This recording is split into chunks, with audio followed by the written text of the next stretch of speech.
জানতে বলেছিলেন ইন্নালিল মাউত লা সাকারাতুন, মৃত্যুর জ্বালা বড় কঠিন জ্বালা, মৃত্যুর বেদনা বড় কঠিন বেদনা।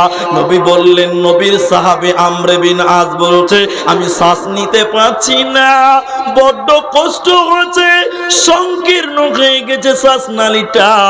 তার কারণে মানুষ যখন মারা যায় দেখবেন তার বুকখানা উঁচু হয়ে যায়।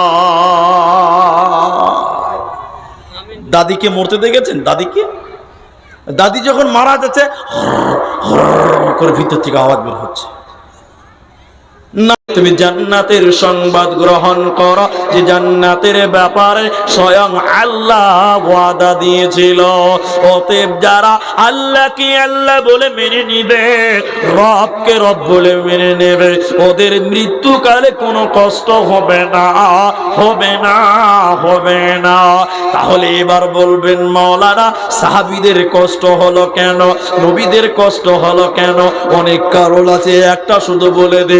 মৃত্যুকালে যদি কারো কষ্ট হয় এর মানে খারাপ কিছু নয়, বুঝে নিতে হবে আল্লাহ তার জীবনের ছোট ছোট গুনাহকে এই কষ্টের মাধ্যমে মাফ করে দিল, ক্ষমা করে দিল, এর জন্য তোমাকে ক্ষমা করবে, এরই কারণে তোমাকে শাস্তি দিল। তাহলে 2 নম্বর, মৃত্যুকালে মৃত্যুর সময় যন্ত্রণা হবে না কার, কষ্ট হবে না কার? বিশ্ব নবী বলছেন যে কমজোরের ব্যাপারে সহযোগিতা করে। গ্রামে জামিরুলের মেয়েটা বিয়ে হবে, জামিরুল গরিব মানুষ, বজিবি বান্দা হক ওই তরে বারে বারে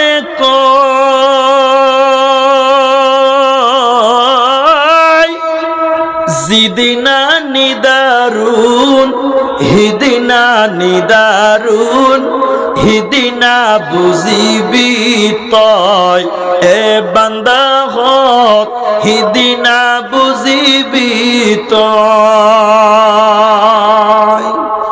আজরাইল আহিব তোকে লোকে ধরিব, হেদিনা বুঝিবি তয়।